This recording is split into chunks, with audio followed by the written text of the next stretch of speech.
Hello બધાને મારા જય શ્રી કૃષ્ણ. કેમ છો બધા? મજામાં જ હશો.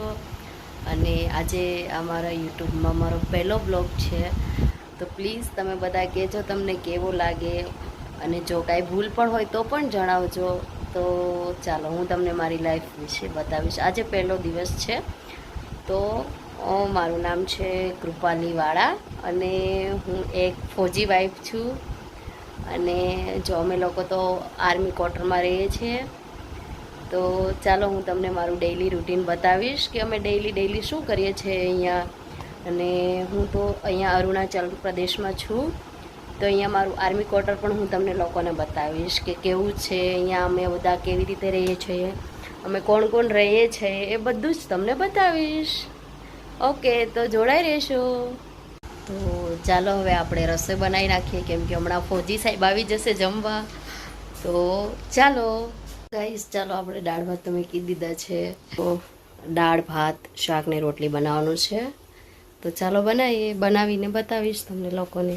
તો આ મારું નાનું એવું ટેણિયું છે, એ સૂતું છે, કેટલું મસ્ત લાગે છે. હવે તો એ સૂતો છે ત્યાં જ આપણે જમવાનું બનાવી નાખશું, નકર એ ઉઠી જાય તો જમવાનું નહીં બનાવવા દે. જો બધા હેત્વિકભાઈ તો જાગી ગયા છે, ને મમ્મીને રસોઈ બની પણ નથી હજી. તો હવે આપણે હેત્વિકભાઈને આપી દીધી છે દૂધની બોટલ હાથમાં, તો એ દૂધ પીશે અને રમશે ને. હેત્વિક રમીને કાનુડા દૂધ પીવા મળ્યા. તો જો એ પણ સ્માઇલ આપે છે, બહાર નીકળવા માટેની કોશિશ છે નહીં, પણ એ નહીં ચાલે. મમ્મીને હજી રસોઈ બનાવવાની બાકી છે અડધી. તો ચાલો હવે તો હેત્વિકભાઈ રમે છે થોડી વાર, ત્યાં આપણે જલ્દી બનાવી નાખીએ. જો હેત્વિકભાઈ તો ઘોડિયામાં પણ નહીં રહ્યા, તો એને બહાર લઈ લીધા છે. હવે તો રસોઈ તો બાકી જ છે, પણ એ એના ટોય સાથે એન્જોય કરે છે થોડું. ત્યાં આપણે રસોઈ બનાવી નાખશું, હે ને હેત્વિક? Hello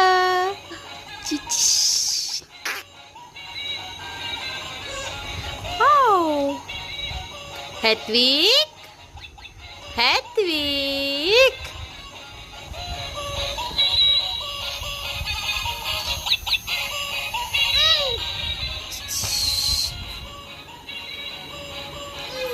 by bye. ચાલો હેત્વિકભાઈ તમે એન્જોય કરો, મમ્મા રસોઈ બનાવી નાખે. ઓકે, જો આપણું જમવાનું બની ગયું છે. બટાકા ટમાટરનું શાક છે, રોટલી છે ગરમા ગરમ, દાળ ને ભાત, ને ડાઇનિંગ ટેબલ પર મૂકી દીધું છે. ને હવે પછી જ્યારે ફૌજી સાહેબ આવશે ત્યારે જમવાનું છે. તો હવે આપણે આને ઢાંકીને મૂકી દઈએ, તો ગરમા ગરમ રહેશે, નહીતર તો ઠંડુ થઈ જશે. તો ચાલો ઠીક છે, આપણે બધું ઢાંકી દીધું છે ને હવે વેઇટ કરીએ બીજું શું. કે તો અમે લોકો તો અહીંયા બહાર બેસી ગયા છે પપ્પાનો વેઇટ કરવા માટે. હું ને હેત્વિક, હે ને હેત્વિક? તો હેત્વિક પણ અહીંયા બહાર એન્જોય કરે છે. તો જો કેટલો મસ્ત નજારો છે અહીંયા બહાર, તો એન્જોય જ કરવાનો છે. ને વરસાદ તો અહીંયા ચાલુ જ હોય, એટલે અમે લોકો બહાર બેઠા વેઇટ કરીએ છીએ. આવે એટલે પછી જમી લઈશું, હે ને હેત્વિક? હાય હેત્વિક,